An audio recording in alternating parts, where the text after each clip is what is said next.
And every now and then, we just look around and wonder exactly what it is we're supposed to be doing because nobody really knows, and we have to make that decision ourselves, right? There it is. It's the new one, folks. What are the humans doing?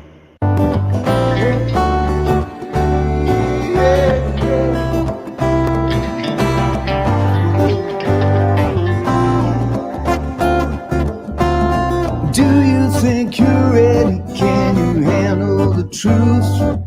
Or are you in denial and demanding more proof? They demonstrate in real time how they're spinning you lies, but no one pays attention, no one opens their eyes. They walk around like zombies with their head in the mobiles, signaling their virtues with a pic on their profile, yeah.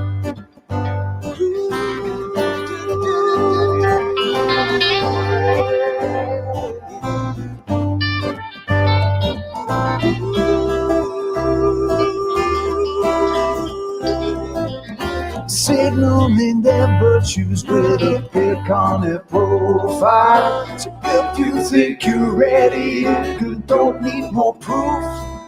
Conspiracy deniers are denying the truth. They fabricate our problems and pretend to provide the best solution, but we all know they lie.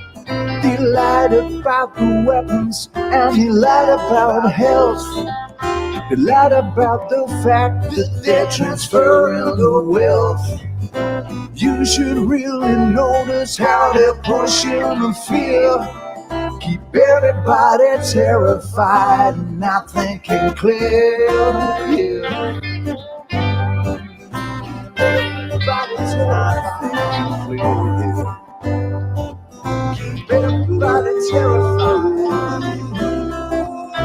Yeah, thinking nothing. Keep everybody terrified and not thinking clear. When you do, you realize that this is a trick. It's getting really stupid now, they're taking the mic. Said, do you think you're ready? Can you handle the truth? Or are you in denial and demanding more proof? They demonstrate in real time how they're spinning you lies. But no one pays attention, no one opens their eyes. They walk around like zombies with their head in the mobiles, signaling their virtues with a pic on their profile, yeah.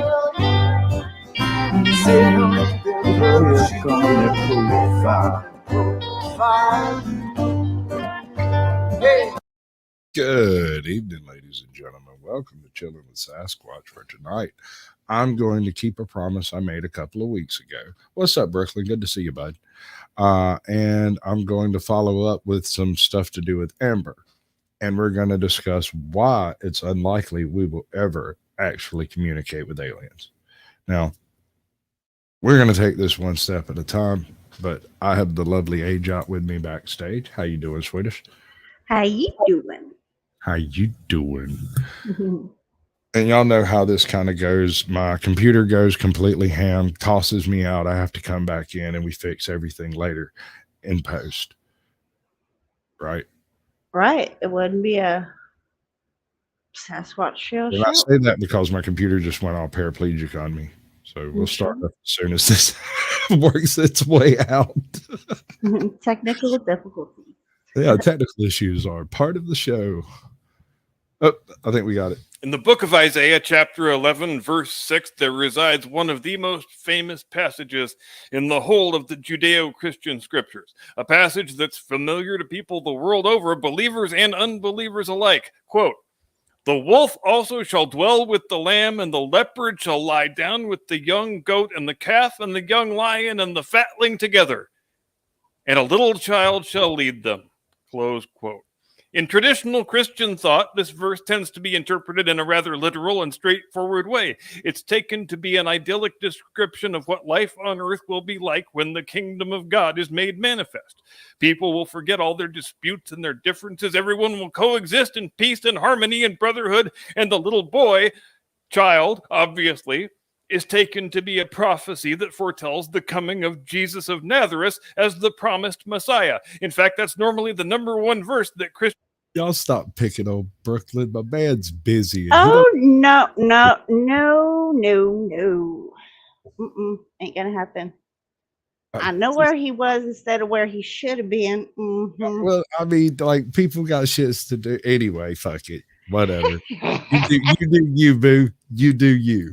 Christian theologians point to as evidence that the coming of Christ was foretold in the Hebrew scriptures. As you might expect, the Jewish interpretation tends to be far less literal and far less straightforward than the Christian one. Where the Christian theologian sees a prophecy of Jesus, the Jewish theologian sees something more esoteric, something more difficult to pin down. At least but he's the honest. 17th century Pomeranian Hebraist and Old Testament scholar Samuel Bohl, while he stopped short of coming out and saying that Isaiah 11:6 isn't a prophecy of the coming of Christ, he did nonetheless have a certain amount of sympathy with the Jewish view that the passage does permit of a fair number of different alternate interpretations. And as a professional Hebraist, he ought to have known what the hell he was talking about, since he was still reading the stuff in the original language that the author wrote it in, and since pretty much all things written in Hebrew permit of being interpreted in various ways. If you want an object lesson in the thing I'm talking about,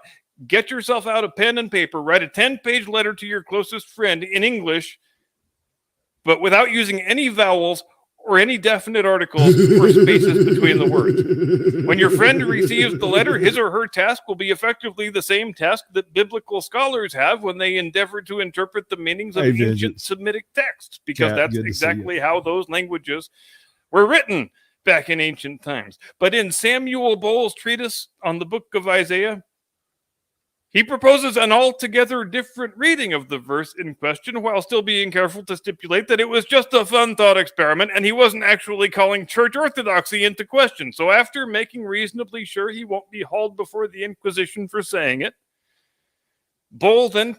Nobody expects the Spanish Inquisition. Nobody. Proposes that perhaps, just maybe, Isaiah 11:6 is actually a cautionary parable about what happens to societies that abandon their traditional standards of decency. Societies where moral relativism becomes the only kind of morality there is. Societies that go so far down the road of celebrating hedonism and profligacy, masquerading as freedom and liberty, that the adults in the society wind up completely losing the ability to distinguish right from wrong, and truth from falsehood, and beauty from ugliness. And the only people left in the population who have any sort of functioning moral compass are the little children who will lead them. And boy, oh boy, do we have some little children providing powerful moral leadership in our country today. To the boys and girls at Marshall Simonds Middle School in Burlington, Massachusetts, I send the following message.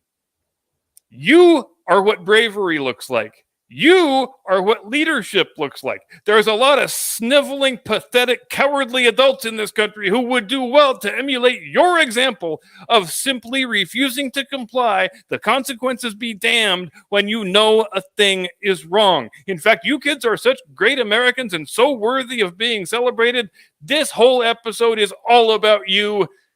Jim Eagle, hit the music. Yeah, baby. You know, that's one of the reasons. Now, Brooklyn, it's okay. We don't have as much drama over here like, Vegas Valley. It's fine. You found something better to do than a Sasquatch Shills. I'm good with it, bro. I'll give you another chance. We'll schedule it another day. Look, man, I don't do that shit. I don't care. It's not that kind of channel. We try to promote you. You show up. You don't. It's up to you, dude. I'm not going to hold your hand through it, man. I'm just happy to be here, to be honest. I mean, I figured I'd have been smoked out of existence long before now. Somebody would have took offense. Imagine that you're living on the All right. So I promised last week when we were going over some of the Paul Bunyan couch. Oh, don't do that. Oh, we're gonna do that. Imagine that you're Okay. So when we went through the Paul Bunyan as an American kaiju bit, right? The conversation about Johnny Appleseed, whether or not he was a real person and what kind of shenanigans he got up to in his actual lifetime. Well, first of all, whether or not Johnny Appleseed's a real person is not the question here. Who in history would most personify the character of Johnny Appleseed? Who fits the bill is the question. Am I wrong? I mean, it's your question. Well, I mean, to me, Johnny Appleseed fits Johnny Appleseed, so I don't know. We'll get there. What's up, Ryan? Good to see you, bud. Yeah, I might be a little bit of a backstabber because, like, I think that's a death by natural causes. Someone stabs you in the heart naturally. Or should I say John Chapman? All right, somebody's been doing some research. Yes. All right, so you want to enlighten us as to any facts about Johnny Appleseed before we get into this? Oh no, we're gonna conversate. I'm just I'm gonna be able to actually conversate instead of oh yeah. I hear you. Well, yeah. Did you go and check the description of this whole shindig? I did. Okay, that's exactly why I've been trying to put the. Did I use your links? I did not. Probably not, because I don't put the link to the video. I put the link to the channel. I sure did, Google. I got a tab for every topic today. What do you think? I'm proud of you. You go straight to the head of the class. Let's roll back a little ways, check out chat before we get too deep into this toboggan sled. Let's see who gets the gold today. Pretty sure it's not you because you're on the show. You don't get to have it. Smoking Auditor gets the gold. Willow gets the silver. And M, I know who you are, and I know what you're about. So crazy. So skip a couple and then go. What's up, Russell Sperry? Good to see you, buddy. We got Pippa the Rogue One. We have M's Mad World. That's previous guest. We have Willow. So that would be crazy. Audit showed up. Right. Better late than never, I suppose. We got Matthew the King and Freeside 19. Like to see him around. He's everywhere you want to be, bud. Brandon Mitchell showed up. That's good to see. We got the Smoking Auditor in the house. He's slinging links like some kind of freaking madman over here. He's an absolute mod god. Princess OPD. New song, music, movie. Wait. Princess OPD, new song, movie, music, cartoon, DJ, Utah. It's always a pleasure. Always. Izzy Pops joined the show. That's good to see you. Scotty Waddles. Scott. What's up, Janica? LBG, Cat, good to see all of you. Sci-Fi Bra come in for a minute. He's probably dipped out by now. I think the sound of my voice annoys him. Who? The Sci-Fi Bra. Oh, yeah. I mean, it's like that with some people. Vengeance is Mine is in the chat. That's cool. Curious Squirrel showed up. The whole preamble to the Constitution with no spaces, no capital letters, and no punctuation. That's glorious, dude. Is he currently a troll on YouTube? Because we might have met. What's up, New York Outcast? Ryan Holzinger. Good to see you, bud. Donald Fuller. Come on, don't do it. ATL Transparency News. Good to see you. We're almost back. Scotty Waddles. Good to see you, bud. Donald Fuller. And we have finally caught up with the end of chat. Now, Johnny Appleseed. Tell me something about Johnny Appleseed. I want to know. One thing. Come on. Thing? Just one? Just one. Romance couldn't wait. Romance couldn't wait. You're living on the American frontier in the early part of the 19th century, and you see a man walking down the trail. He's average height, he's got blonde hair, he's got blue eyes, but he appears to be dressed in rags. It looks like he's wearing a rough spun bag with holes cut in it for his head and his arms. He's not wearing any shoes, and he looks like he's carrying like a coffee sack with him. What might you think of such an eccentric creature? You've probably heard of Johnny Appleseed. He's part of American folklore like Paul Bunyan or John Henry. But unlike Paul Bunyan and John Henry, Johnny Appleseed was based on a real man named John Chapman. He's usually presented as a lanky fellow who wore a long-handled cooking pot on his head and threw apple seeds wherever he went. But like any legend, the reality is more complex, more interesting, and, well, more human than the legend. The life of the man who came to be known as Johnny Appleseed deserves to be remembered. All right, so this is the history guy, right? And he does these videos on absolutely every possible historical topic you can possibly imagine. If you can think up some obscure bit of history, he's probably done at least one video that covers it, if not a specific video on that topic. It is an excellent resource for anyone interested in any type of historical context. I don't know that I could say she was a hobo, though.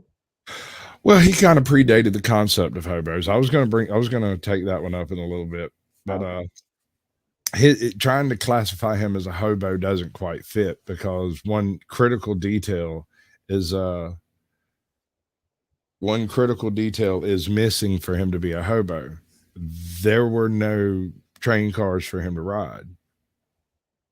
This predated most railroad tracks, even on the East Coast. So he was a traveler, and as I understand it, he was loaded. So you can't really call him a homeless hobo when he chose not to live in a home and he just chose to travel and grow his apples. I mean, it doesn't sound like a horrible life. And you got to keep in mind, this is during a time period when you could stop along any particular roadside on the East Coast and pick up enough American chestnuts to roast and have a decent dinner. You would not starve, although it wouldn't be necessarily very tasty.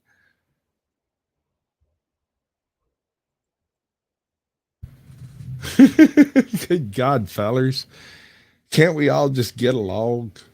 No, so moving on. Yeah. Gorged. Right? All right. John Chapman was born in Leominster, Massachusetts on September 26, 1774, the second child of Elizabeth Simonds and farmer Nathaniel Chapman. His father fought as a Minuteman at the Battle of Bunker Hill, later served as an officer under General George Washington, helping construct the defenses of New York against the British. He served with the Continental Army from 1777 until 1780, which time he was honorably discharged at Springfield, having attained the rank of captain early in the colonial struggle. Chapman's mother, Elizabeth, passed away from tuberculosis while his father was at war, and when he returned, Nathaniel remarried a woman named Lucy Cooley in 1780. He had 10 more children with her. Little is known about Chapman's early life, but we do know that his father encouraged his son to become an orchardist.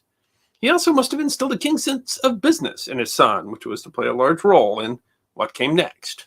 It was the time of the American frontier. People were pushing out into unbroken land. They were establishing farms, making land claims, and pushing the Native Americans farther west. Both governments and private land companies encouraged the growing of orchards because they were seen to have a settling influence. If you came and claimed that you were going to stay there and establish a community, well, creating and tending an orchard was seen as something that would tie you to the land and prove your intent to stay. This type of thinking was seen in 1792 when the Ohio Company of Associates, a real estate company formed of businessmen from Massachusetts, stated that anyone willing to form a permanent homestead on the wilderness beyond Ohio's first settlement would receive 100 acres of land, but would be required to plant 50 apple trees and 20 peach trees on that land. This requirement is where Chapman found the business opportunity that he would pursue for the rest of his life. At age 18, Chapman headed west to Pennsylvania with his 11-year-old half. Willow, which one of M's Mad World? That's the one. A little bit of soft ribbon, I don't mind at all. We can have a conversation in chat. That's fine. Y'all can disagree however y'all choose to. I don't have an issue with that. I'm not trying to block anybody. Nobody involved has a wrench, so they can't block each other. And I mean, at some point in time, I'll block everybody involved. And I would rather everybody hash their differences out rather than come over here and start a whole bunch of fucking shit that I don't have nothing to do with. I'm not even angry that he didn't show up. It's not a problem. It's no problem But at all. that's sorry, I didn't mean to cut you off. Go ahead. That's just it. They're barking at one another. It's not like they're trying to get the whole chat involved or trying to take away from Right. the So show. I mean, they're just doing what they need to get out. As if, long as there's no doxing or no right, racist no, comments. if possible, can we unblock Ryan? Because he's been He's around. not blocked. He's just timed out, so he can come back in 300 seconds. Okay. Okay. I'm just saying, like as far as I'm concerned, we're all after the same thing. We're trying to gain exposure for our individual channels for our own individual reasons. Whether or not you agree individually really is no skin off my testicles. I don't care. Y'all can disagree all as much as you want. Y'all can even do it in chat to an extent, as long as it doesn't become personal attacks or doxing or any kind of stuff like that. I don't mind. My mods are viciously freaking serious about this channel not getting smoked because of random crap. Yeah, no, I don't think you would, Brooklyn. I don't think that's the deal. It's just, I'm trying to keep everything copacetic and not have, I guess I don't mind a certain amount of drama, but I mean, I spent years as the anti-drama, so I'm not a fan. But hang out, chill out. We'll check out Johnny Appleseed. I got some stuff about Amber coming up in a minute. Y'all all know that hooker. Brother Nathaniel, where he began his life as a nurseryman on the frontier. His first apple tree nurseries were planted in the Allegheny Valley in Pennsylvania around 1798, where he then collected seeds, picking them from cider mills around the Potomac River before traveling west along through Ohio, leaving his brother behind with friends. He kept well ahead of the pioneers and almost eerily predicted where they would settle next, planting nurseries in those spots. After clearing the land and planting the orchards, Chapman fenced them in with natural materials like fallen trees or logs, bushes, or vines. This helped protect the orchard, as leaving trees without a surrounding fence in the open resulted in attracting nearby populations of black bears, woodchucks, and other wild animals looking for food. Once the orchard was on its way, he left it in the hands of a caretaker and moved on to establish a new nursery on the ever-expanding. All right. So homie would move into an area with a saw and a wagon, maybe. Cut down all the trees in the area, plant a whole bunch of apple trees, and get them started 18 months, 2 years, whatever. Then he'd find somebody nearby to take care of it, and they would end up owning the plot because all you had to do was improve some portion of acreage, and you would get the automatic homestead bit, 40 acres and a mule or whatever it was. Mm-hmm. Oh, bother. Right? So he ended up running around all over like New England, building these apple orchards here, there, and everywhere. And you got to keep in mind that back in the day, they didn't do the whole apple cloning thing. They did that far East Coast, but the farther west you go, the more likely it is to be a naturally planted apple. Mm-hmm. And when you're doing it that way, not all of them are going to come up as tasty, delicious apples. You'll have a mix of crab apples and some other flowering apples and stuff that you just get rid of and plant more, basically, until you get a decent one and then you clone from it. That's how Granny Smiths were gotten. Granny Smiths were developed in the backyard of a particular old lady, hence the name Granny Smith. Pitched a bit of a fit about having it cloned, because she was the only one who had Granny Smith apples. She cornered the market. Oh Lord, has he been untimed out yet? That's kind of what you can't untime him out. Like, but I'm sure in 300 seconds. Is it come? Is it gone? I don't know. I don't either. That's why I hate that system. I hate it because it doesn't tell me. I don't see Ryan as being one. I would have left too. Somebody blocked my ass in mid-sentence. I'm not gonna lie. Frontier port. No. Chapman returned to his established nurseries once pioneers began to settle the land in the area and sold the trees for a fippenny bid, or about 6 1/4 cents. If the settlers didn't have the money, I'm gonna cover it like this. I'm a free speech advocate. YouTube is not a free speech platform. I will permit exactly as much bullshit as YouTube will permit, and not a nonce more, not even a little bit. Mhm. Because the very second it starts looking like it's going to threaten the channel, everybody involved is out. It's like when you were 3 and your mama walked in and somebody was doing something wrong and she didn't know who, and everybody got punished. Mhm. YouTube's worse. Right on. So, I mean, I got limits. He was known to barter with them or extend them credit, lending some credence to the folklore figure Johnny Appleseed's legendary generosity. And he could afford to be generous. The nurseries Chapman planted became his property simply through his creation of them. When he died, he had over 1,000 acres in his possession. He didn't flaunt his wealth, though, and preferred to live a simple and itinerant life, free from the responsibilities of family or permanent home. Some of these life choices were driven by Chapman's religious beliefs. Chapman was a follower of the Church of New Jerusalem, which was a Christian faith that was based upon the teachings of scientist and philosopher Emanuel Swedenborg. Among their beliefs was the idea that man could most experience God through nature, and that a good life was one that was lived through simplicity. Very uncommon for people of his time, Chapman was a practicing vegetarian and a vocal advocate of nature and animals. These beliefs were considered to be unorthodox and eccentric, and are often left out. So what you're saying is he was a hippie?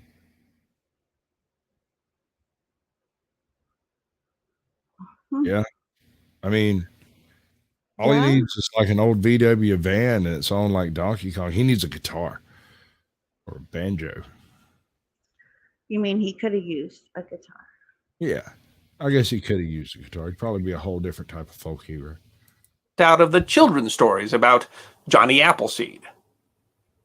He purchased mistreated horses and animals that were so sick that they were going to be put down. Did his best to help them heal.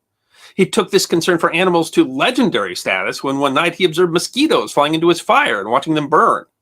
The story goes that Johnny took his tin hat, gathered water, and quenched the fire, remarking, "God forbid that I should build a fire for my comfort that should be the means of destroying any of his creatures." Well, now this is all very Gandhi-like. This is very Eastern motif, this whole concept. Right? It sounds very Buddhist to me.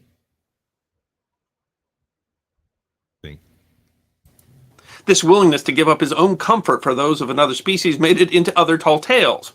Another story goes that one night Chapman made a campfire in a snowstorm at the end of a hollow log. He intended to pass. Yeah, I understand, Claiborne, and I get it. People have disagreements, and during that whole disagreement, that conversation, the viewer count went up to 25 people, and now that they've had their say and they're done, and everybody's been properly chastised, we've only got 12. So, what do you want to make of it? Is what you make of it, I suppose. Like, Well, I mean, ladies got eyes too, man. I don't know what to tell you. I would keep JoJo out your mouth, Brooklyn. You might get in trouble. Just saying. Passed the night there in comfort, but discovered a bear and cubs in the same space. So he moved his fire to the other end and slept on the snow in the open air rather than disturb the animals. And another story goes that Chapman found a trapped wolf that he freed and healed its injured leg, and the wolf followed him. I took care of it, Ryan. But before we travel too far down the path of folklore, there were some stories about Chapman's quest for nature and purity that were more eccentric, maybe even darker. He was asked once by a pioneer why he didn't marry and settle down on an orchard of his own, and he responded that no woman was pure enough for his love, nor could she compare with his life of nature and simplicity. He would find a wife later, he said, in heaven, after he died. Very, very Eastern concepts, right? Yes. That whole damn woman. Damn it, ATL. Oh, we know where you stand on it. In the back of her neck. The story continues, and almost creepily, that in an effort to find a woman who met his exacting standards, Chapman arranged for a settler family to raise their young daughter as his intended bride. But when he saw her flirting with some boys in town, he put off the engagement because of her behavior. Perhaps these are just troubling rumors about a pious man, but Chapman never did marry or settle down. Some who knew him described Chapman as eccentric. While Chapman is often depicted as wearing a long-handled cook pot on his head with tattered clothes and no shoes, he did in fact wear a pot on his head, but rather it was said a tin hat that he also utilized as a bowl for his food. Although thin in appearance, Chapman was a rugged outdoorsman because of his lifestyle, walking miles each day barefoot and sleeping outdoors in lands that were known for their dangerous wildlife. His feet became so rough from his punishing existence that Chapman reportedly could push needles through the soles of his feet without pain. I would like to see a Michael Bay film about the life of Johnny Appleseed. Him out there like knife fighting bears and wrestling badgers for food.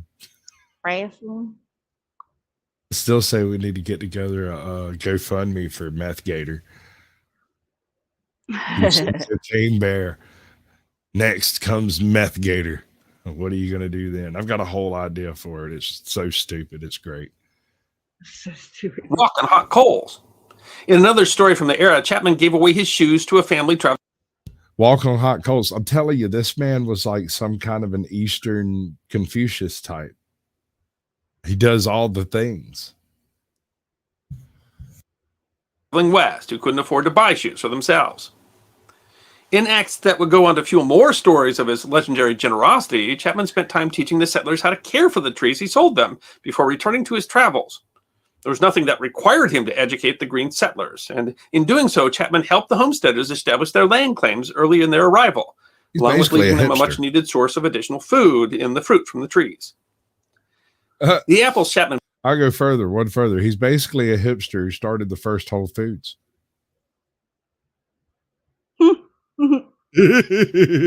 Planted were not the dessert types one would use in cooking, but rather trees that produced cider apples. Called spitters, these apples were small and unpleasant to eat and had a bitterness and dryness, qualities that make the fruit unsuited for cooking, but instead were used to make hard cider along with certain brandies. Cider was a common staple in the American diet, as pioneers didn't always have access to sanitary drinking water. In fact, by the mid-1700s, the average pioneer was drinking an estimated 35 gallons of hard cider a year. It was also a key component of the colonial economy, since currency was often hard to come by in the colonies. Cider was often used. What up? A lot of cider. Yeah, no. Cider was one of the major staples of the New England area of the American Northeast. They exported train cars full like every winter. It was a big deal down here to get a hold of some fresh cider, and to get some hard cider was even rarer because it doesn't really travel well. So they would like run ads in the paper that the cider train was coming in down here when it would happen, because it would come in on a train loaded up with ice, and we had a local ice house that would show up and take all the ice, and all the cider would sell at whatever the asking price was, because it was cider. We couldn't exactly keep it long. It'd all be drank in like a week or two, because otherwise it starts turning into hard So nasty. cider. It gets nasty. You ever had any crackle? Mm-mm. All right. So when you get either high enough up, right, vertically, or far enough north, the winters get cold enough to almost freeze an entire barrel of apple cider over the course of the time period in which it's freezing. When you get north of a certain line, you get into crackle territory where it almost freezes the barrels, but not quite. What this does is force the alcohol from all the cider into the little central globe where it doesn't freeze. And I don't know what the percentage on that alcohol is, but it is freaking stout. And the first time I come across it, I was permitted to sit and drink as much of it as I wanted, and I got absolutely smashed. Ew. Like, and it wasn't like a good kind of smash. What's up, Tails? Good to see you. It was like that sour stomach the next morning, pop skull. But while I was drunk, I kept singing these stupid songs about pirates and stuff. I just sat up there in the snow with that barrel. I bet you did. It was an early clue that I might be an alcoholic. Maybe.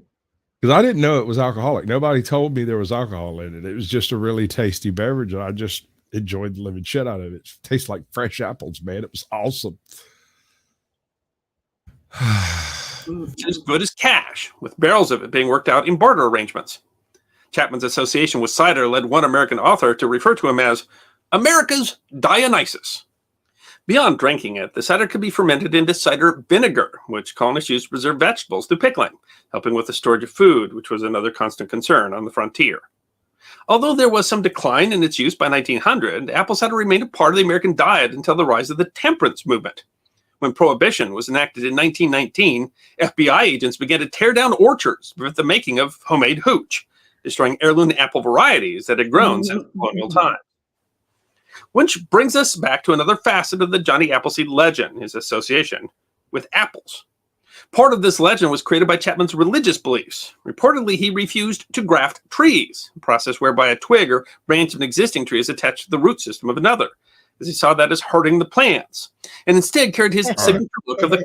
That feature, that activity of taking a bud from one tree and passing it to another tree is why you plant an entire acre of apples that may or may not make decent apples. If one of them does, you then bud the other trees from that one that made decent apples. If none of them do, you ride down the road to one of Johnny's other fields and you go get a budded tree that does. You bring it back and you plant it, and when it's strong enough, you bud off of it and create an entire orchard of the same type of apple. That's how you get golden Dorsets, and that's how you get those even those like super soft Japanese pears. They all came from a single seed that was planted at some point in time in the past, and somebody went, oh, well, that's special, let's keep it. I just know of other things I would plant other than apples. All I remember is what I studied from Google before I came in, Sasquatch. Stop fucking with me. No. I would plant trees. There you go. Light them on fire and inhale. I don't do drugs. Appleseeds with him to plant trees. Since Chapman didn't use grafting, which grows an apple identical to the parent tree, Chapman created the conditions for apple trees to adapt and thrive in a new environment, the American frontier. Because of this personality quirk, he is credited for the development of some of the most popular apple varieties, like the Delicious and Golden Delicious apples. Though Chapman contributed to their dislocation, he was reportedly known and liked by indigenous American tribes encountered on the frontier's edge, although the relationship was not universally friendly. He spoke some of their languages, and they in turn admired his friendly nature and knowledge of plants, both for food and for medicinal use. Some Native Americans seem to have regarded him as someone who was touched by the Great Spirit, and generally... I have a pear tree with 4 types of pears on it. So you have one tree that One has tree. different Different pears. that has different wow. Yeah. And the reason you're able to do that is when you just like with apples, when you're growing a pear tree, you plant a seed and it grows a root stock, and you don't actually use that tree. You cut that tree off, but you add a bud from the proper type of tree, and then it grows from that bud the proper type of apple, right? So when you do this with trees, the trick is you have to put the right tree at the right height so that they don't overpower each other, because this originally had 5 pears on it, and one of them didn't make it because the other 4 grew so fast that one just couldn't keep up, and it just eventually died. Got choked out by the rest of them, I guess. But each branch is grafted with a slightly different type of pear.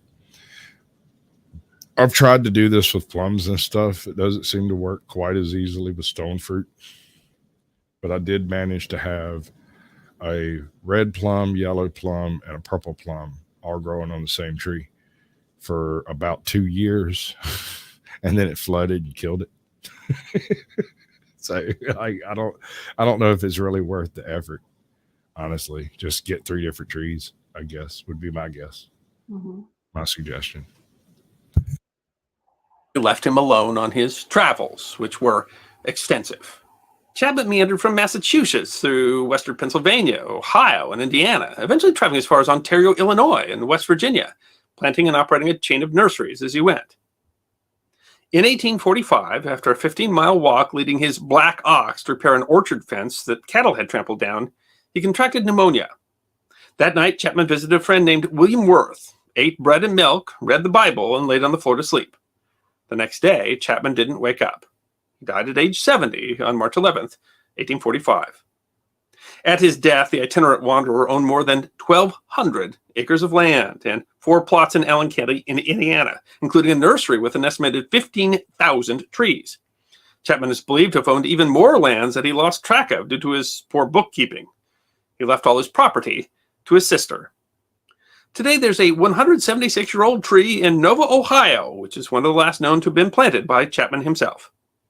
Although the lifespan of most fruit trees is only 15 to 45 years, this tree will live on using the method that Chapman didn't employ, grafting.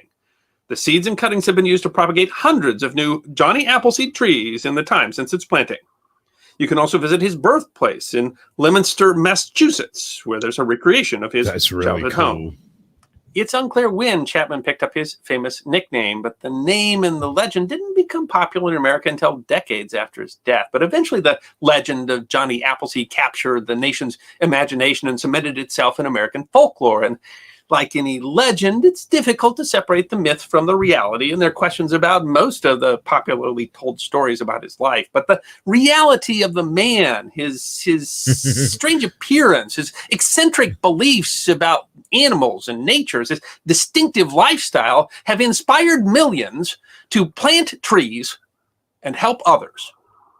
And maybe that's all that anyone can hope for in life, is to create a life that inspires, a life that deserves to be remembered. Absolutely. John Chapman's memorial gravesite is in Fort Wayne, Indiana, where they hold a yearly festival. There's a marker at the site that bears the motto, "He lived for others." I hope you enjoyed this episode of The History Guy. I absolutely love that story. I go back to it every now and then just because it's excellent to realize that people like that actually exist out there. Phenomenal. All right, so if I'm going to catch a copyright block, it's probably going to happen on this video. What's up, DM Foss? You in a little early today, ain't you? Don't you usually wait around to like 4 in the morning East Coast time to do anything? I wake up, find out he's been active all night since like 5 minutes after I went to sleep. Screwball. All right. Danger Mouse. Let's do this right before we get started. North02 is one of my favorite YouTubers out there. He does such excellent work with visuals, and his overlays are absolutely flawless. His narration is second to none. I put him in the same school as like, can y'all hear the rain? Let me see. Yep. I can't know.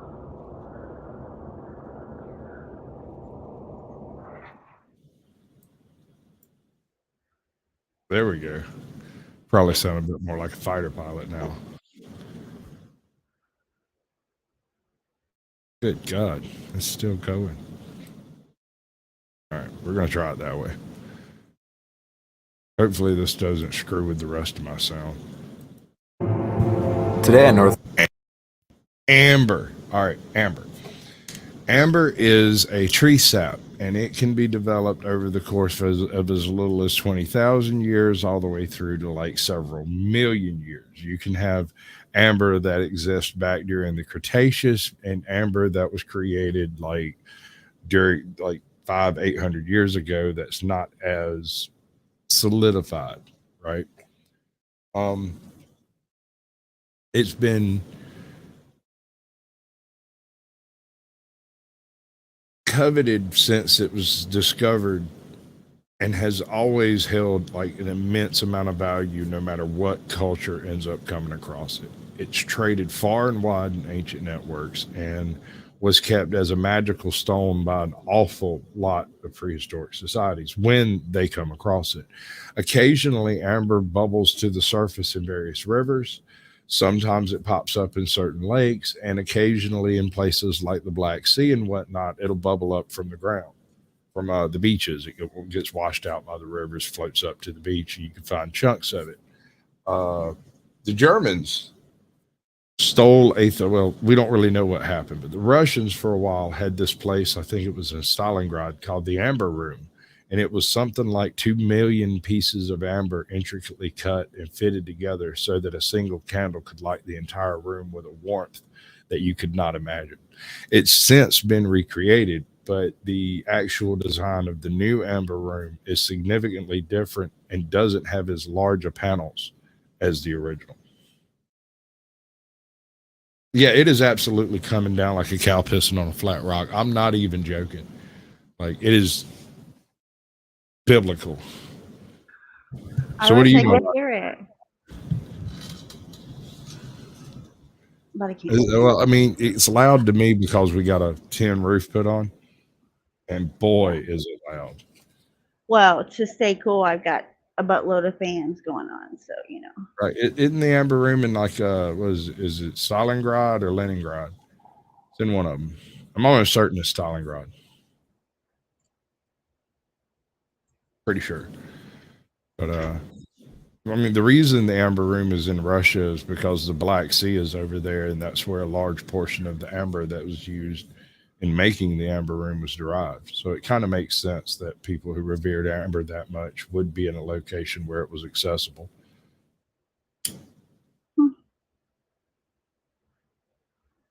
But what do I do? I'm just a dude pretending to be a mythical creature. I know that they found 99 million year old ants up in some amber. Right? Hopefully this is going to cover that one. I think it does. But it also covers the largest creature we found in amber, which was a lizard, and some of the smallest ones, which were different types of mites and stuff. Stinging scorpions. Right? You're definitely going to have to show ID before you go to Amber's room. You're exactly true, right? That's what I meant when I was like, everybody knows that hooker. So There were meat talking eating about plants. fossils preserved in amber. There are still meat-eating plants. I mean the Venus flytrap. Duh, AJ. Sorry, my bad. Did you have a brain fart? It's okay. We don't mind. In fact, we find it humorous, and we'll poke fun at you about it later. Whatever. Okay. Amber is a substance produced when resin from trees fossilizes. Sometimes, in very rare occasions, animals such as insects or other small animals can be trapped inside. This can provide us with a unique view of our world from millions of years in the past. So number 1, a 99 million year old fossil dinosaur feather with lice. The specimen includes 2 dinosaur feathers and a small lice. Previous to this discovery, the earliest example of lice was about 40 million years old. This amber tells us that lice has been around for a very long time and much longer than we previously thought. Well, that shit coming in hot, ain't it? How old is this video? 3 years ago. Okay. Uh-oh. No. Okay, we did it. We're good. Though about 100 million years old, this lice was anatomically similar to modern lice in many ways. The feather that it was found on was actually not from a bird either. This was the feather of a dinosaur. It was not used for flight, but rather for keeping the animal warm. In this glimpse of Cretaceous life, we were able to learn a lot about the ecosystem and the animals that lived in it. Number 2, a 44 million year old ant with a parasitic mite. Parasites affect nearly all animals, and ants are no exception. One parasite that is an issue for modern ants and other species are the Varroa destructor mites. These tiny mites have rounded bodies and run at incredibly fast speeds. They run around looking for a host animal, and this can include ants, bees, and more. The creature is so destructive that it can bring down an entire colony of bees at a time. This 44 million year old fossil shows us an ant in the midst of an attack from a similar mite to the modern day Varroa destructor. This fossil shows us an incredible example of a parasite attacking its prey, caught in amber and preserved for millions of years. Number 3, a carnivorous plant trapped in amber. Carnivorous plants are very rare in general, and to find one in amber is even more amazing. This 47 million year old fossil captured a plant that uses its sticky surfaces to catch insects like flypaper. This plant may have been the ancestor to future carnivorous plants we have today, or a completely separate lineage. Similar plants today in South Africa use a similar method to catch prey and may be the descendants. Previous to this discovery, there were no carnivorous plants found in the fossil record besides their seeds. It is amazing how a whole type of plant was not present in the fossil record until one example of amber. Number 4. A bird caught in 100-million-year-old amber.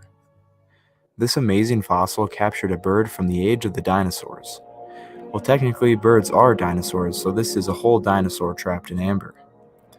The fossil isn't completely transparent, but much can still be seen. The animal was very young at the time of death and was likely only a few days old. Amber. Much of the animal was preserved, including its head, neck, wing, and tail. Unfortunately for you Jurassic Park fans, there is no DNA left intact for the specimen.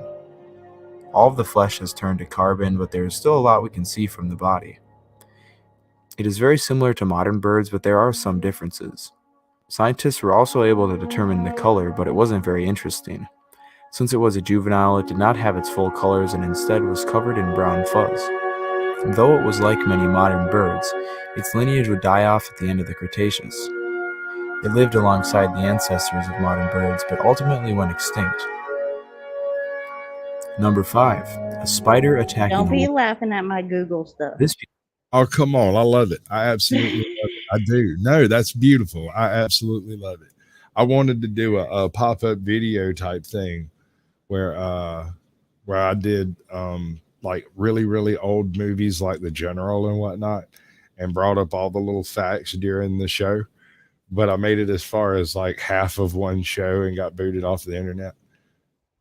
It was the closest thing I ever got to a strike.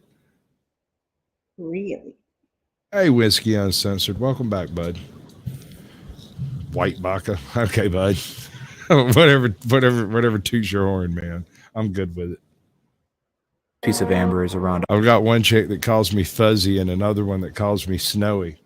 White Baka's fine. 100 million years old and displays a brutal scene of a spider attack. The amber contains 15 intact strands of spider silk. The wasp likely got stuck in the web when the spider decided to attack, and then they were both sealed into the amber for eternity. The spider's prey was a parasitic wasp. It got stuck in the web and had to watch death crawl towards it in the form of a spider. Right before its inevitable death, they were both captured by flowing amber and preserved for over 100 million years. Number 6. A scorpion-tailed spider. This 100 million year old fossil is thought to be the ancestor between spiders and scorpions. It resembled both animals with a spider-like body and a scorpion back end. The large tail was likely used for sensory purposes rather than stinging purposes. This fossil helped a lot with our understanding of the evolution of arachnids with tails and true spiders. There's still many things we don't know about their evolution, but this fossil provides paleontologists with a lot of valuable information. Number 7. First chameleon and gecko ancestors. Recently, numerous well-preserved lizards have been found in amber. At least 12 lizard specimens have been found in amber. This includes at least 12 lizard specimens. I think we These got it, dude. fossils are around We got it, 100 12, million years right. old and provide knowledge about One the more than first 11, geckos and one less than chameleons. 13. At least 12. The detail in which they are preserved is amazing. Toe pads, teeth, claws, and even scales can be seen clearly. The specimens were so detailed that accurate computer models were made. This is just another example of how amazing amber fossils can be. Number 8. Oldest arthropods to be preserved in amber. The Dolomite Alps of northern Italy are home to many droplets of amber. Now watch This amber Dolomite. contains It's out some of of sight. the oldest amber and fossilized arthropods ever. 2 genera have been discovered and both were galmites. Galmites are still around today and feed on flowering plants. The mites date back to the late Triassic, before flowering plants even existed. These fossils are amazing, particularly because of their age. 230 million years ago is around the time the first dinosaurs evolved. Number 9. Ancient flea with the plague. This 20 million year old fossil holds a flea. This flea is interesting in itself, but what is even more fascinating is the bacteria it held inside it. The bacteria is hard to study, but it is thought to be very similar to plague bacteria.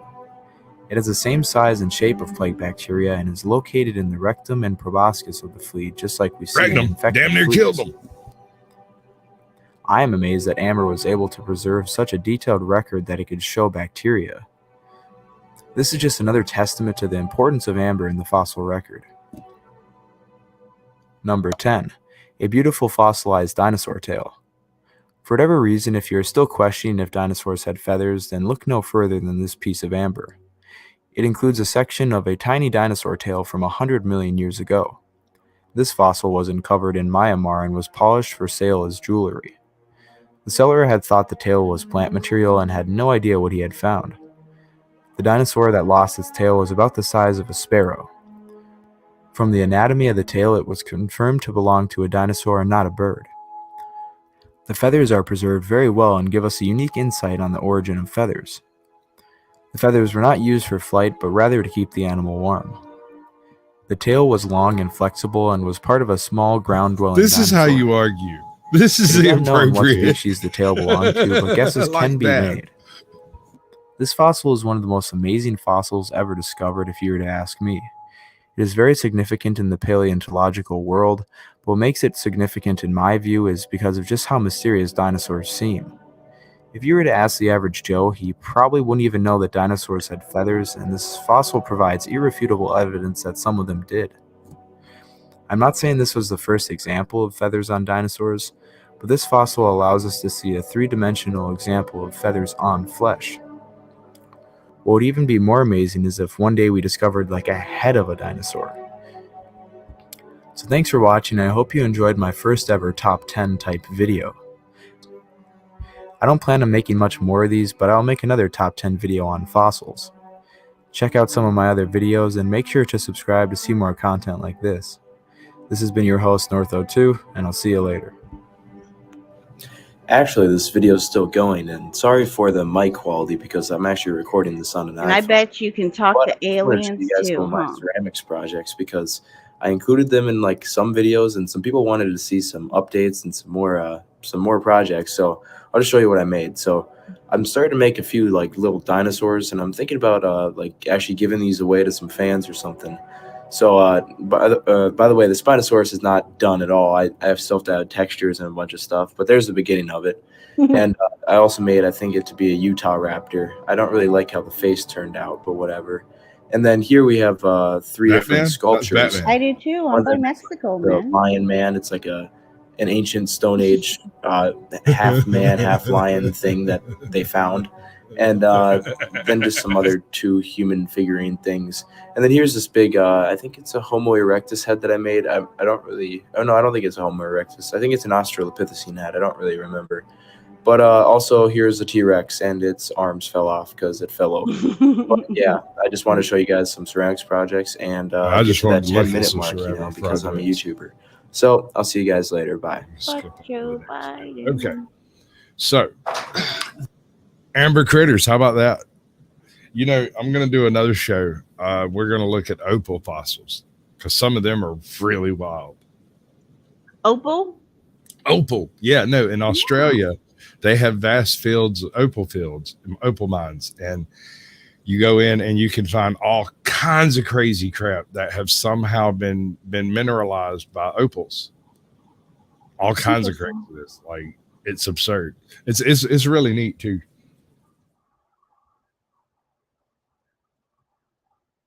ATL, I want to be honest with you. Saw that shit coming from a mile away. That's exactly how it works. Girls team up on men to take them down. It's been that way since the dawn of time, and I'm kind of surprised, you being such an old school kind of cat, you didn't see that shit coming. I kind of feel like you earned it. You're going to walk into the lion's den. That's all I'm saying, bro.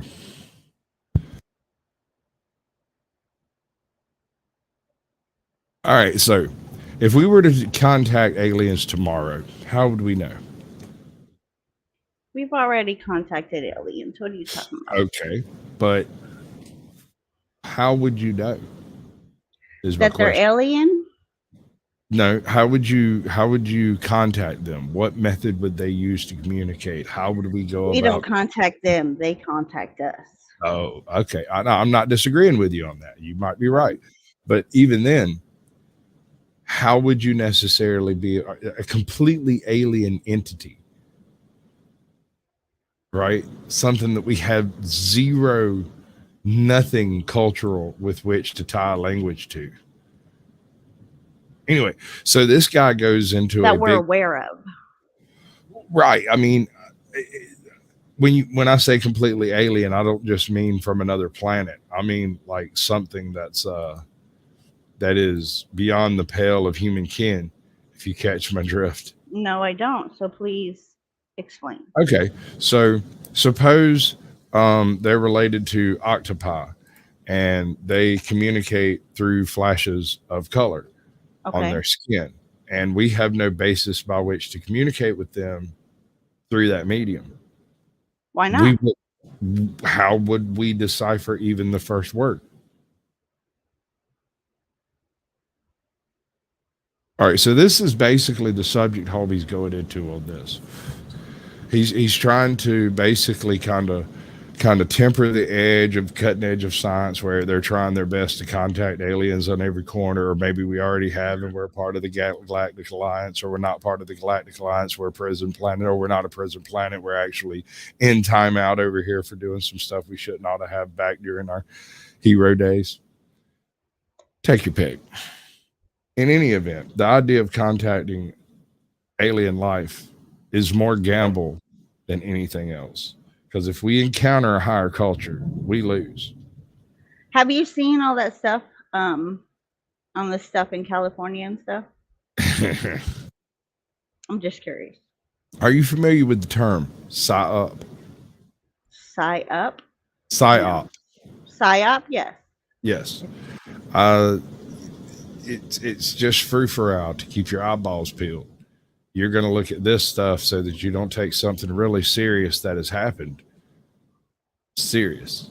You won't notice it because you were too busy looking at the aliens and checking out the people who drowned at the bottom of the Titanic thing and that whole thing. By the way, whatever sounds they thought they heard, that was just them going for clickbait.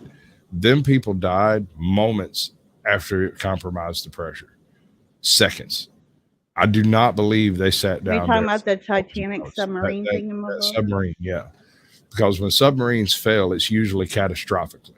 Go check out Captain Curmudgeon's most recent video. He goes over some of it in a little bit better detail. But yeah, in all of history, I don't think we've saved 9 people from over 125 feet. Now, when I say save, I'm not counting the saturation divers that occasionally ended up in tight spots. They were working down there, and the mechanisms to bring them up already existed. When you're talking about going out to a virgin site and creating a mechanism by which to bring people up from 13,000 feet deep, that's not something that you can just whip up.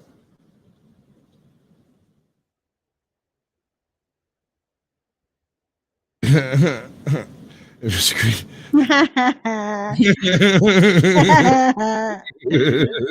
Squid Billies. Squid diddly diddly. Squiddly diddly. Squiddly diddly. Man, you fuck with my head sometimes. There is a problem with talking to life from other planets. We can call it the compatibility problem. That even if they are out there, even if we know where they are, we may not even be capable of speaking to them, thinking in at all compatible ways. See, it's not like talking to a human who speaks another language, where we all share the same evolutionary principles and can point to this and go, it's a book. And they go, no, it's something else. Sometimes the aliens might be so different, so strange, that we can't even figure out how to talk to them at all.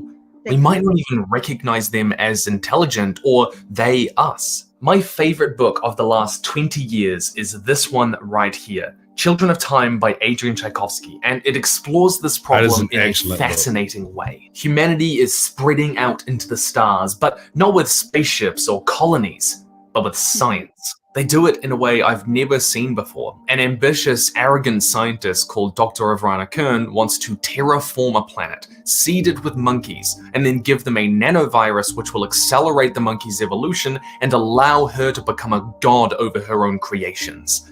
This I like is where the this girl's future, head's she at. says. This is where mankind takes its next great step. This is where we become gods. Only it all goes wrong, because of course it does. The monkeys never make it to the planet, and the virus doesn't infect them. That's a good point, No. ATL. That's a really good Instead, point. it infects spiders. But why, of all creatures, spiders? Why are spiders so good at exploring the compatibility problem? Well, I asked the author himself. Insects are genuinely a very strange form of life from a human perspective, because we went our separate ways evolutionarily a long time ago. There's, even down to the sort of, how basic functions like eating work, everything is solving the same problem through very, very different kind of mechanical solutions. My starting point is very much, what do we know about the cognition of these creatures? Children of Time chronicles the rise and evolution of a spider society over thousands of years, from developing consciousness to their agriculture to war to technology to religion, to show the consequences of how deeply they might view the world. In one horrifying scene that will stick with me forever, a human is captured by the intelligent spiders and studied. The human begs for food and water. Time and again it tries to talk to them until one day they simply die. In her last years in that dark pit, she learns to motion with her fingers like a spider's palps to ask for water, like a dog might learn to beg. See, spiders can't hear, and never even considered that hearing was a possibility. It hadn't even occurred to them to engage with life and the world this way. They can, however, sense vibrations, and they use them to communicate with each other, with patterns, by plucking their webs at a distance and stamping the ground with their extra limbs. But no matter how much they listened to this strange creature to them, listened in their own Brain way, squatch. no matter how much they tried, the human was simply speaking gibberish. It wasn't learning, while all the human saw was the dark, void-like eyes of their captors, looking on and ignoring every desperate plea for help. Snarf! But okay, Brain, where are we going to get 2 giraffes in high heels at this time of night? Snarf! Obviously, when you're dealing with something that's kind of on a human scale and has senses we don't get, and what is outside a dog's immediate cognition, given that dogs are very focused on senses other than sight, so hearing and smell and so forth, it's actually the human sensorium and the human view of the world is very limited compared to a lot of animals. Humanity can only see a tiny bandwidth within the possible light spectrum, only detect sounds within a short range of frequencies. We smell far less compared to other animals, while other creatures can sense magnetic or Hey, Truth, electrical welcome to the fields. show, bud. And Good this to is to see say you. nothing of the senses that alien life might have evolved in their own environments. Yeah, no, Brain is that we insane. cannot He's even absolutely mad. comprehend, just like the spiders could not comprehend hearing. Because the horrifying truth of the compatibility problem is this. There is a possibility that we have been receiving communications from across the universe, but simply haven't been able to register it. Or that our communications have reached inhabited planets, but they've dismissed it as simply nonsense. That we might not be the only life in the universe, but we might be blind to it. The compatibility problem has popped up in science fiction before, in Orson Scott Card's Speak of the Dead, in Ted Chiang's Stories of Your Life, which is about aliens who communicate and think outside of time as we know it. It was adapted into the fantastic film Arrival. Also, a friend of mine and I have an argument over whether Arrival or Interstellar is a better sci-fi film. Please let me know in the comments who is right and why. But Children of Time takes all of this a step further with something else.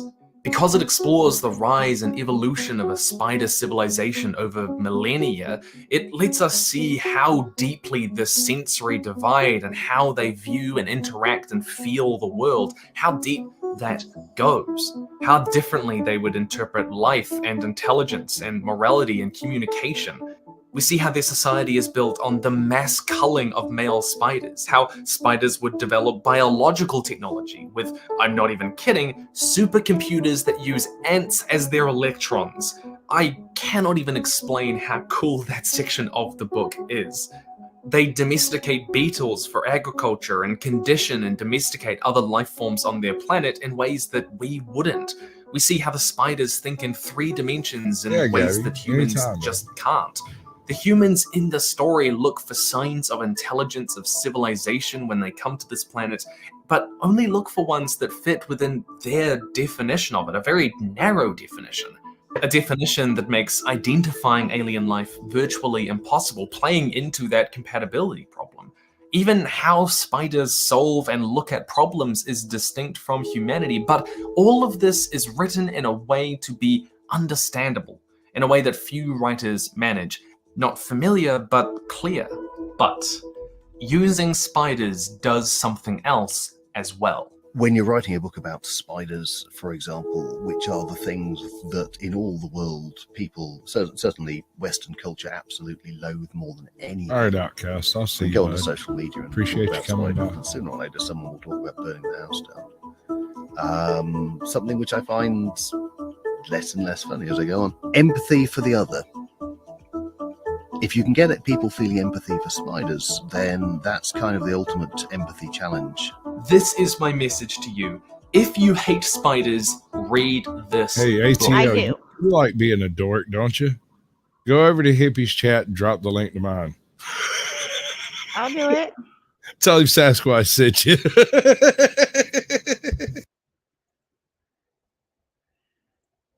Tchaikovsky does Because something I'm that really asshole. See, spiders aren't just some of the most alien creatures we have on this planet, but also some of the most hated and reviled.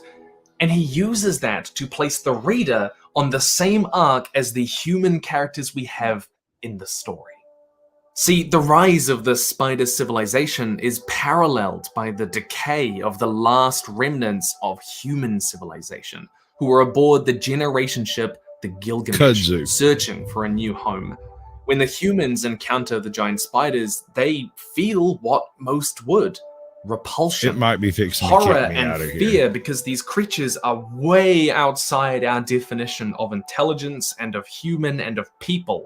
There is this strange poetry and irony where you get frustrated with the human characters in the story as they fall back into primitive, superstitious, cultish ways and forget what civilization was or means, while the Chad spiders are ascending and building and curious and enlightened, and in a weird way they Once I feel get my wrench more back. human than some of the human characters in the What it is? I said once I get my wrench back.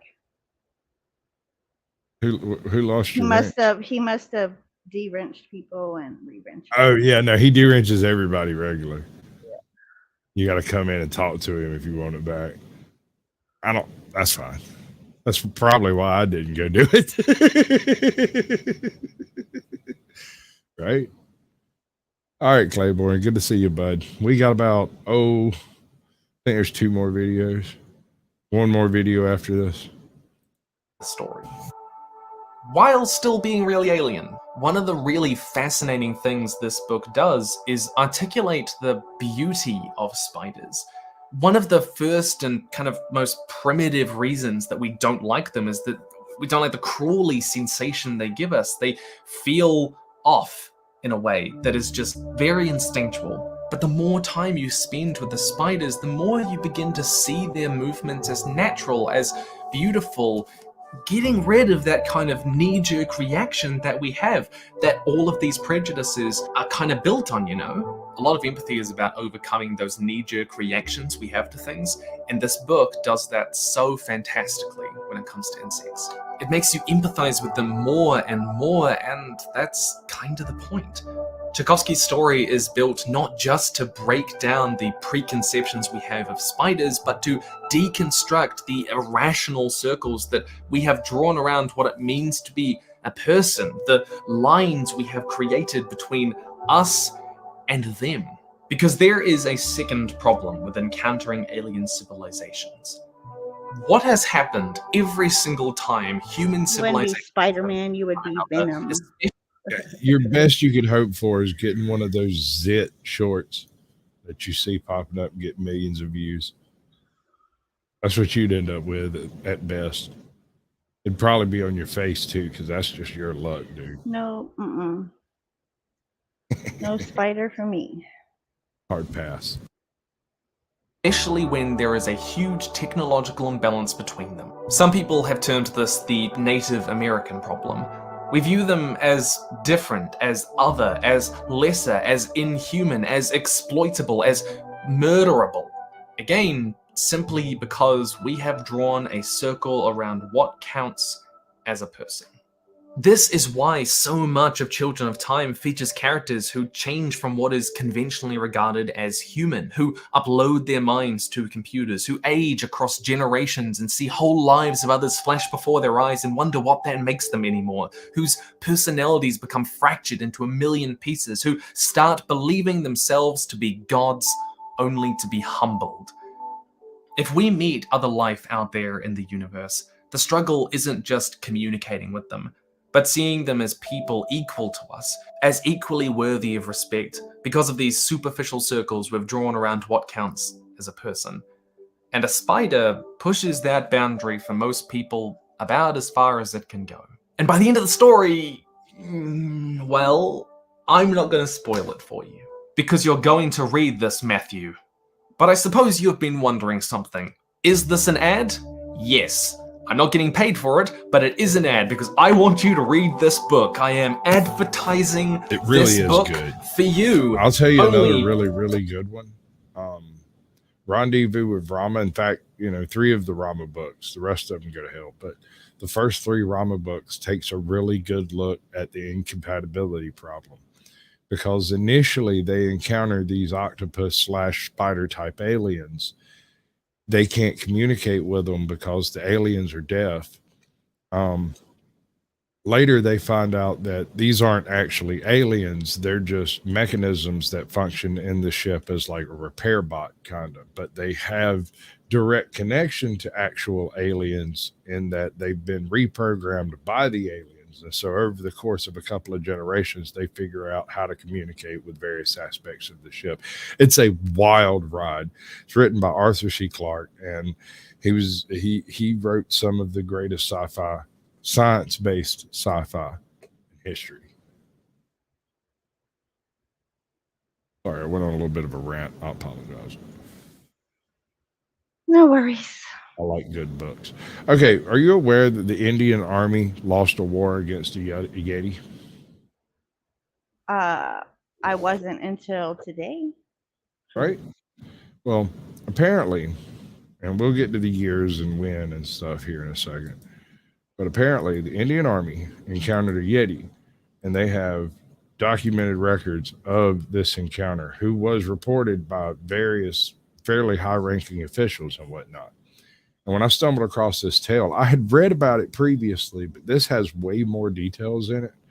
Although, between me and a hole in the ground, my man could work on some of his longevity issues. Because, this is a 20-minute long video. I understand the concept of padding a video, but good Lord, my brother.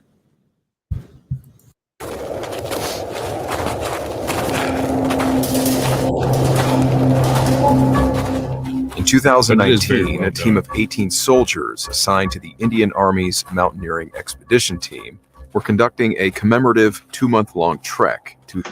I covered that in the show already, Sam. I might do a revisit on it, but the idea that the Australians lost a war against a moronic flightless bird, it just turns out that machine guns aren't the best way to deal with freaking emu, man. Obviously, landmines and gas attacks are the way to go. Summit Makalu, which is the 5th highest mountain peak in the world. Having departed the city of Delhi a month earlier while they were resting at a waypoint called Langmalai Karka to conduct high-altitude acclimatization before continuing on to the Makalu base camp, they stumbled on something quite unexpected near their campsite.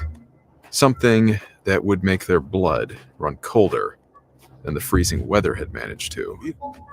It was footprints. Massive footprints in the snow. The question remains unanswered, however. Are these footprints newly discovered evidence of a creature that has eluded mankind for centuries? This is the story of the Indian Army and the Yeti.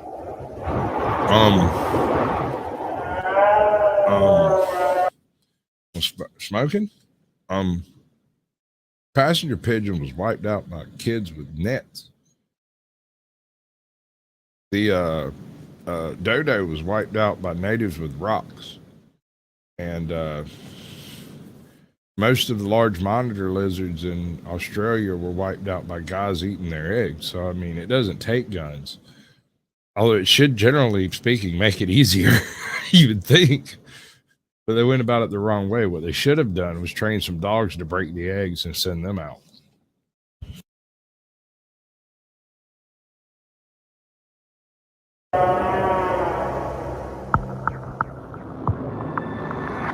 The mist which hangs before you offers you a choice to pass through or to escape. Beyond it are Stories which defy explanation and fly in the face of what we know to be real. I mean, he does good work. It is a void of both reality and impossibility. Of both fact and superstition. You alone are left to discern what to believe as you pass through what we call the fog of war.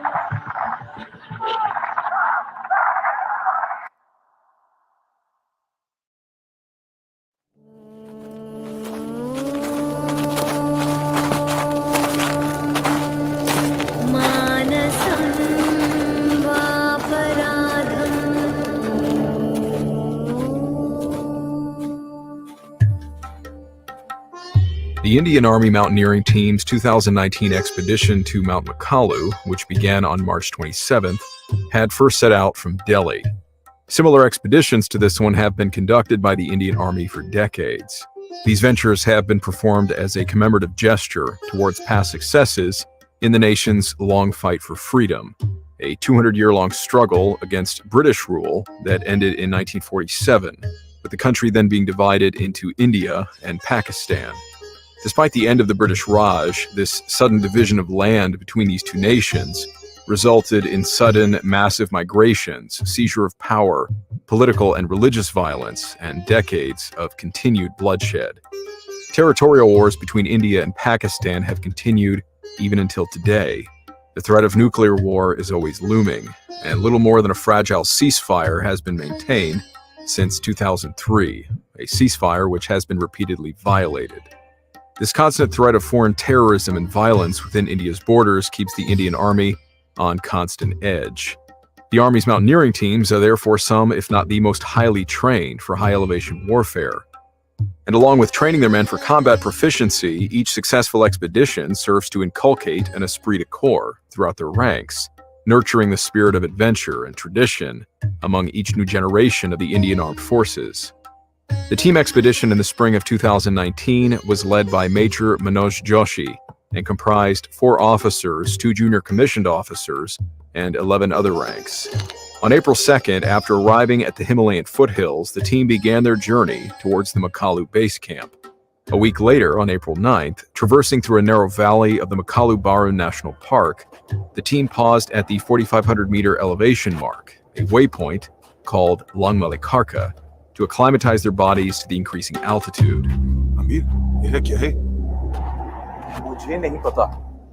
while camped, members of the team exploring the surrounding area then stumbled Was it me? across something startling. A series of huge, mysterious footprints trailing through the hardened snow near their campsite. Using their available hiking equipment, they determined that the largest of these footprints measured 32 inches long by 15 inches wide, which is more than 3 times the size of an average man's foot. And they couldn't help but notice that, although scattered, tracks of these footprints appeared to fall in a linear fashion, as if the creature that made them had the ability to walk upright, with the length of each stride being as long as 4 feet. By comparison, the average man's stride length while walking is half that length. The Indian soldiers knew that whatever made these footprints, it was big. Wasn't me. Real big. It was real big. It wasn't me. I'm not that big. That's what she said. I hope large. Right.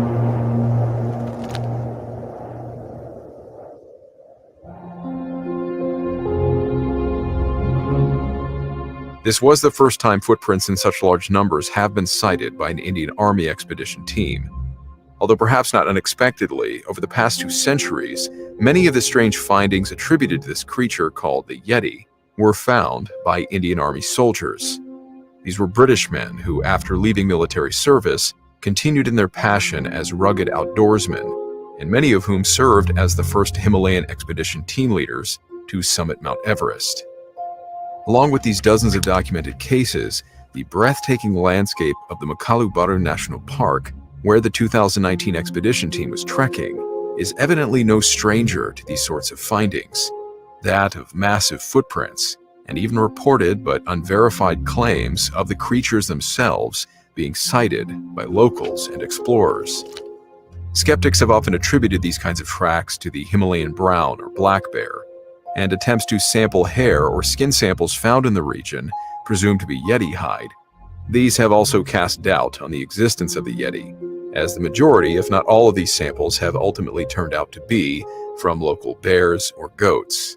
But the Himalayan bears have a lumbering, 4-legged gait that does not seem to align with the appearance of the tracks that the Army mountaineering team found. And at least some of these men believe the tracks to be something else. And these are men who are certainly not unfamiliar with the appearance of local animal tracks such as those of bears. By comparison, the footprints of Himalayan bears are easily identifiable. Their tracks are distinguishable as being made by bare feet, not to mention the prints left by their iconic claws. Whether all of these Indian soldiers truly believe in the folklore of the Yeti or not, finding such large footprints of an unknown creature so close to their campsite, that cannot have been a comforting thing to have on their minds before shutting their eyes later that night.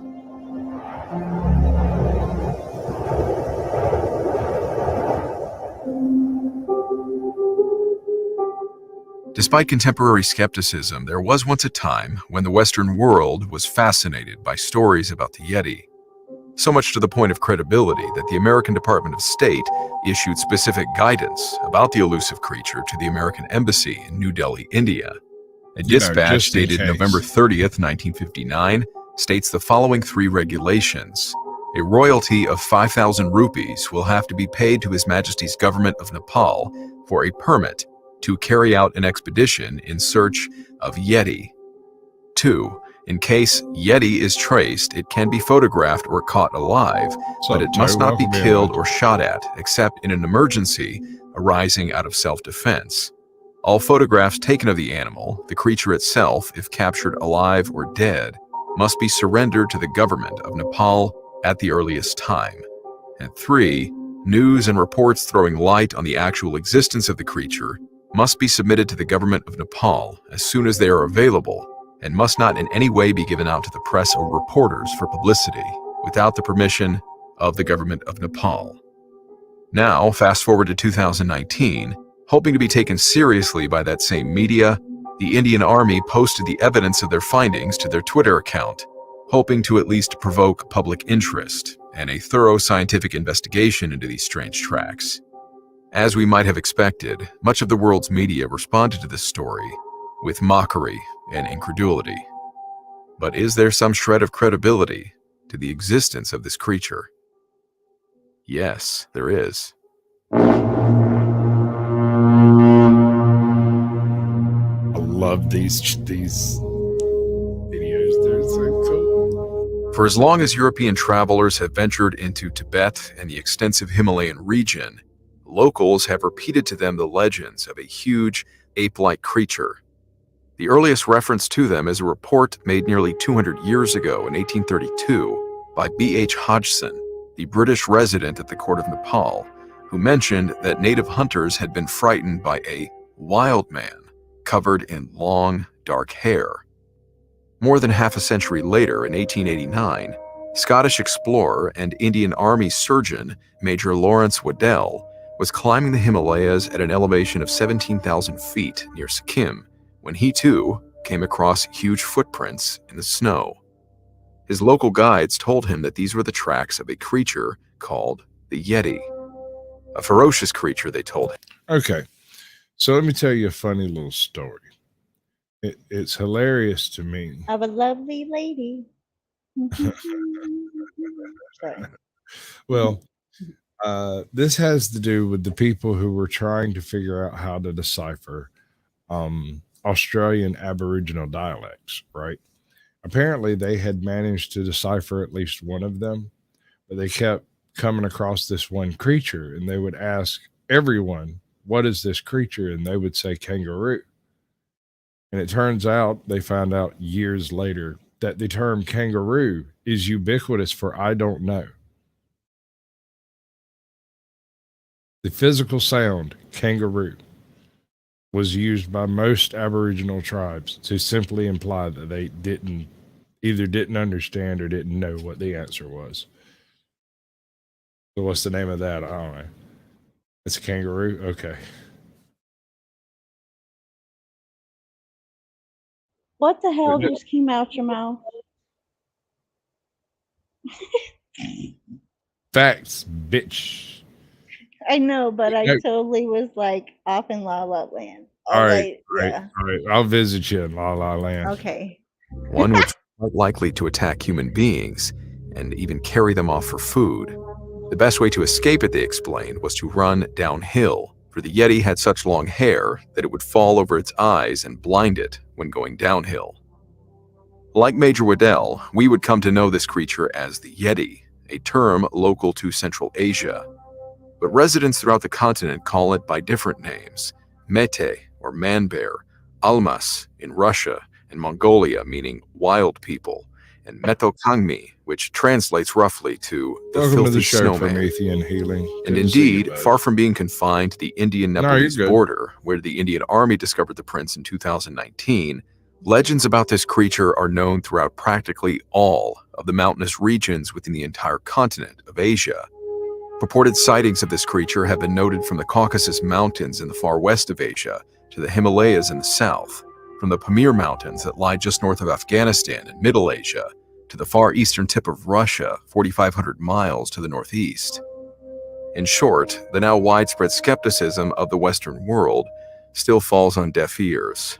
The locals who reside in and around these mountainous areas of Asia couldn't be bothered by the unbelief of foreign people who reject their testimony and have yet never. Well, ATL, do you know how many fossils of gorillas we have? How many fecal samples from ancient gorillas we have?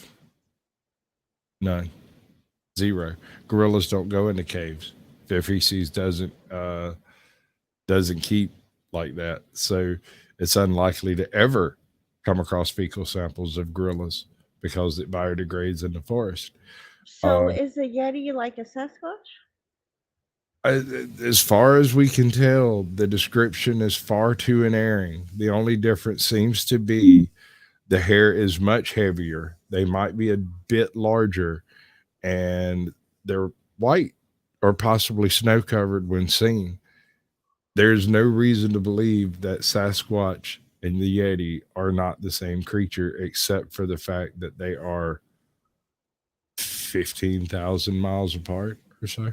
So Yeti / Sasquatch / Abdominal Snowman, right? The abominable Or bottom, whatever. Yeah.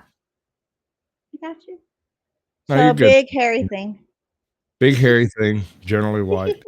But the whole joke of my channel about Caucasian Sasquatch, you heard there's a few sightings of the Yeti in the Caucasus Mountains.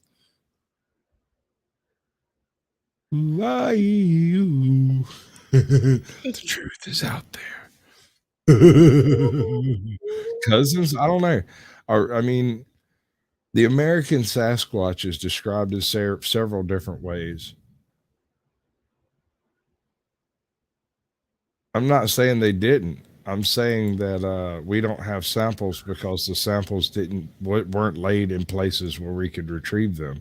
We can find samples of human poop from 30,000 years ago because there's always some idiot willing to go deeper into a cave. There's always some idiot willing to go above the tree line and take a dump, and it doesn't biodegrade in those places.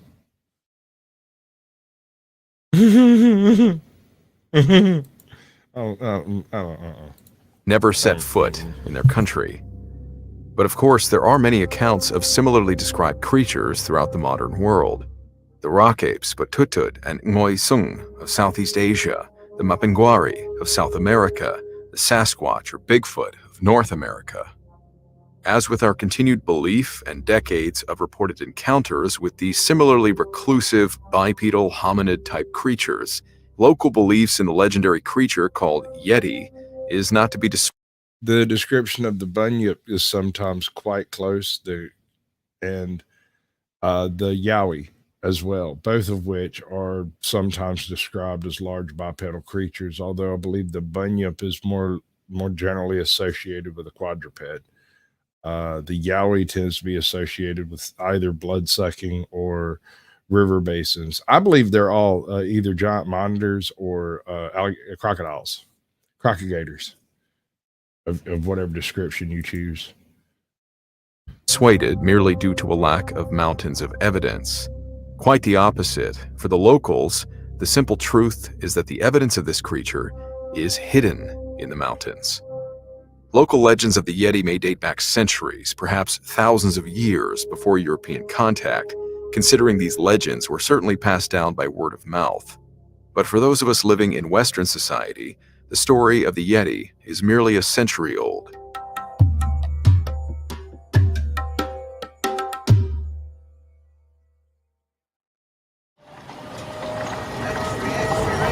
Extra, read all about it. British expedition to climb tallest mountain, report seeing abominable snowman. Extra, read all about it.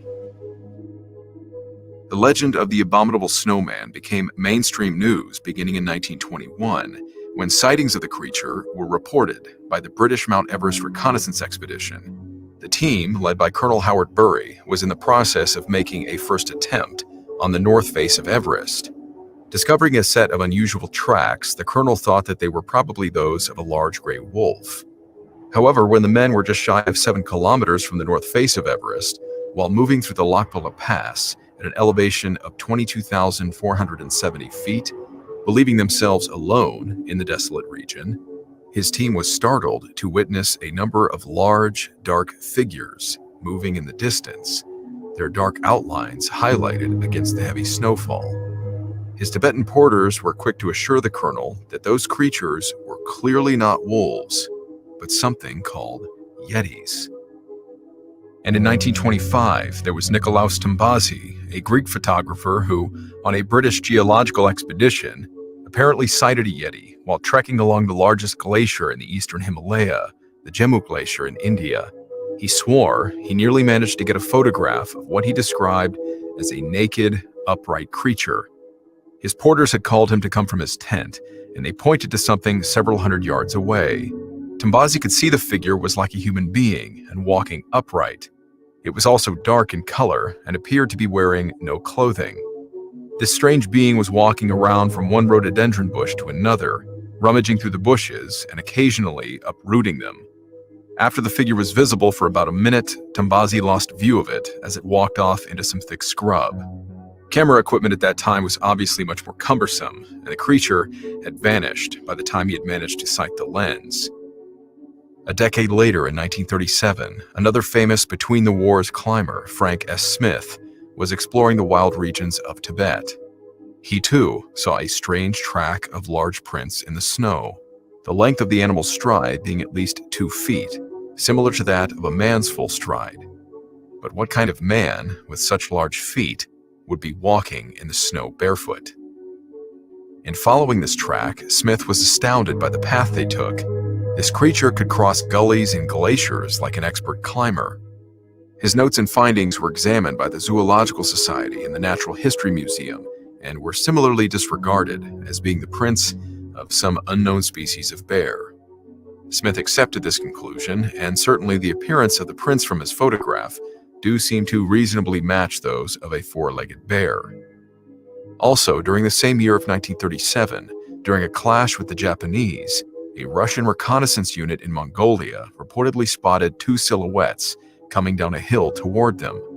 When the figures did not respond to a challenge to identify themselves, the Russian sentries shot them. The next morning, the recon unit was quite surprised when they went to examine the bodies. They were described as being of a strange anthropoid ape that was about the size of a man and covered with long red hair. Unfortunately, because of the war, the bodies could not be returned to Moscow for a proper evaluation. But during the remainder of the Second World War, refugees, soldiers, and prisoners of war seemed to often report seeing this creature called the Alma. Slavomir Ravich, in his book The Long Walk, the story of his escape from a Siberian labor camp, tells of being delayed by a pair of Almas. In another instance, Chinese soldiers reportedly put out food for the Alma and then watched it eat. M.A. Stonin, a geologist, was prospecting in Central Asia in the Tian Shan Mountains in 1948. One morning, he awoke to cries by his guides that the horses were being stolen. Stonin grabbed his rifle and headed outside to find a figure standing by the horses. It had long, red hair all over its body. The creature took off when Stonin began shouting, and he chased after it. But the animal was so manlike, he later explained, that he couldn't bring himself to shoot it, and the thing escaped. Stories and rumors like this continue to leak back from the mountainous regions of Asia. That's a common statement from people who have seemingly realistic encounters with the creature. When they're armed, they bust out their Schuster iron and give it a really good look and decide they can't shoot a man. It looks too much like a man. Can't shoot it. No one will ever bring a body in because you won't commit murder. What's up, FTG Paranormal Crew? Welcome to the show, bud. Promethean Healing, good to see you. Asia into black and white print, always with that slight element of doubt, which made it easy for serious minds to dismiss these stories as lies, or more cases of mistaken identity. But not all of the photographs of strange footprints coming back from the Himalayas could easily be explained away as bear tracks. Western media interest in the existence of the Yeti would be stirred once again after the end of World War II by a man who was regarded as highly credible. He was the leading member of a scientific expedition who could have no possible motive for stretching facts, and whose testimony was considered far more sensational. One, because it was backed up by his team members, one of which was a respected surgeon. Good to see you, bud. And two, the photographs he took were undeniably bizarre.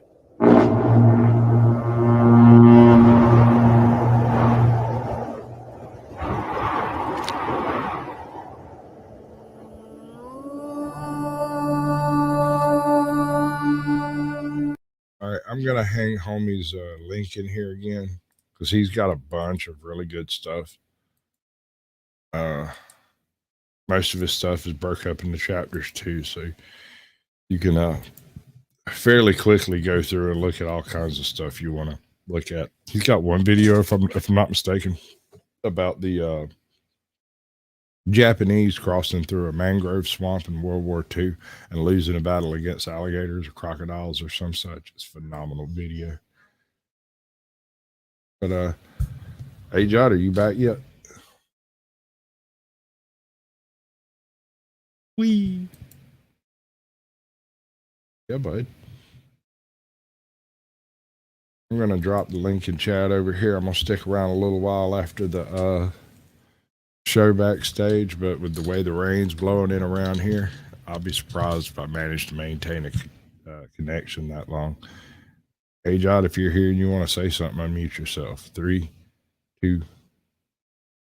All right, giggity, giggity. I love each and every one of you like a brother and a sister, and I appreciate every single moment y'all spend with me. I hear tell that people like to hear this kind of stuff. usually what I prefer to do is something along these lines. Sorry. Good news, though. We're going to have to move the party somewhere a little bit more private, but you're all invited. Lorenzo will give you the details. Yeah!